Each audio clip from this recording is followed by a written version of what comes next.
Good morning, guys. Good morning. I hope you had a great long weekend, 3 days off. Crazy. Personally, I read some things. I was researching here and there. Wanted to make up the use of the time, right? Yes, I had fun too, but just by myself at home, in the garden and stuff. Just water the garden, some natural life. Anyways, moving on to SPX.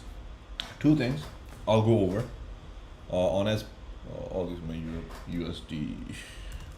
So on SPX, I've got the levels here also. I'll go on the monthly daily chart. So we can quickly go over this. And here we go. Okay, I'm just gonna go over this very quickly because I want to cover some other things. Number one, 3700 downside key level, right? We hold below this, there will be pressure to sell. All right. If we hold under, if under, they will have to tell the market your technicals are not going to work, that a 3700 bounce will come. All technical traders today will get slapped if they try playing the bounce. I'm not saying that you cannot play the bounce. Of course you can. Support, you have to see. But if it holds under 3700, the market will be sold off. All right. And then above 3800, we can resume to upside. Then all the people trying to play downside will get slapped. Right. So we can resume to the upside if we hold above 3800. Between 3700 and 3800 is basically tug of war. All right, for me to predict the market between these levels is going to be nothing but a risk. If it works, great. I'll keep saying I told you guys this, that, blah blah blah. If it doesn't work, then I'm like, oh, this didn't happen. But between 3700 3800 is a tug of war. There's really not much direction. If we hold above 3800, we can resume upside.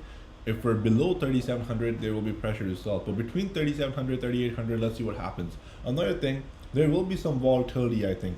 Now, next few days, we might have some volatility, some swings up and down. All right. And Gamma also mentions this, so you guys can read the report. There's some good information in there.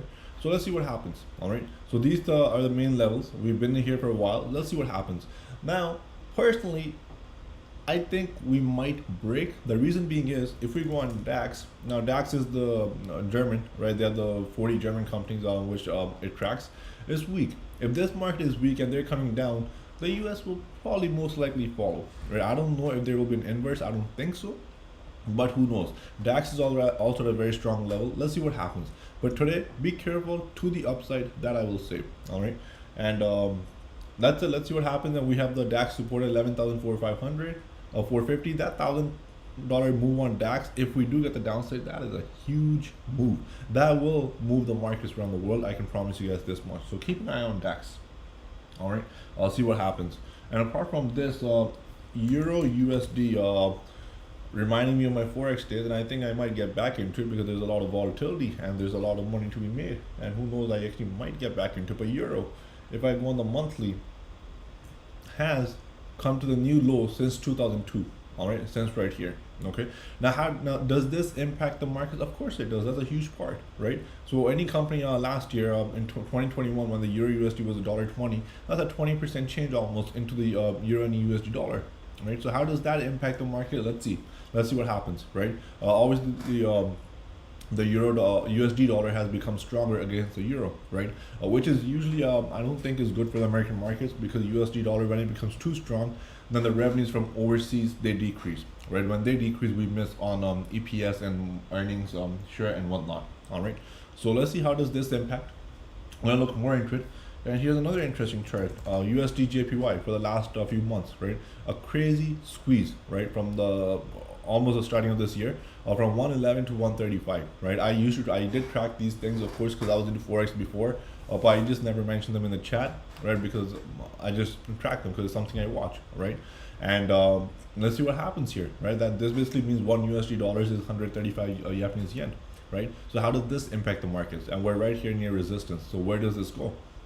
All right, so these are the things that you want to think as a trader with all these currency exchange rates happening. How does that impact the markets? All right, and then TLT bonds, treasury, we have the bonds.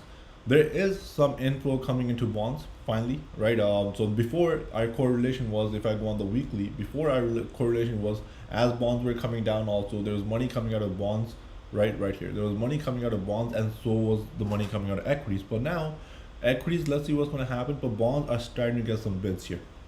All right, the faster the inflation peaks, the faster the inflation starts coming down, good chances bonds will see more inflow and we might see a upside. All right, for me, I'm still waiting for TLT to build us a nice little base, get some more inflows in, more confirmation, and then I can also add another position. All right, so this was a good timing on my part, and LB also called this, so great job. Right, just shows that we're putting in work, trying to understand these things. And the 10-year US 10-year is right here. Now this, if it keeps coming down below 2.8, this will help TLT. All right, this will help TLT. But for now, tech is not really moving up on rates coming down. Right, in a normal market, if rates were coming down a bit, we will see bids. Right, but there's more than just rates going on in this market right now. So if the rates also start seeing weakness here, TLT, this will help in a positive manner, right? And then DBC, the commodity index, if this also keeps coming down, that will help the bonds as well. All right, so let's see what happens in the markets. But now what we want to see is our indexes, if we can hold the bids here, because we are at a very, very strong support level. Very, very strong support level. This zone is very strong. All right, there's a good chance we can even bounce from this zone. I have no idea. All right, but personally, I do believe that we might see lower just based on certain macro things. So let's see what happens, or do we actually bounce from here? And then another thing that I told you guys is I gave you guys one topic last week to study up on, which could turn up to be huge in the coming days, is ECB fragmentation topic. All right, I think I spelled this right. I think I did. FRAG or FRAG, I don't know. Writing is whatever it may be. Fragmentation. So study this. Let's see what Christine Lagarde has to say regarding this. If Europe comes out with some sort of ease for the markets, then that will give a boost for the equities, right? And then that boost obviously will help the indexes, will take the markets up. All right, and stocks, I don't really have much to go over. As the markets are weak, they will break. Tesla is holding this zone. Tesla is holding this zone very cool, very patiently, right? Very strongly, I must say. And let's see. And Tesla has paused some operations in Germany, I believe, and in China, if I'm not wrong.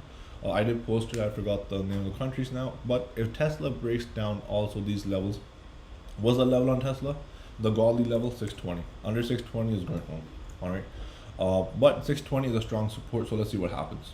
All right.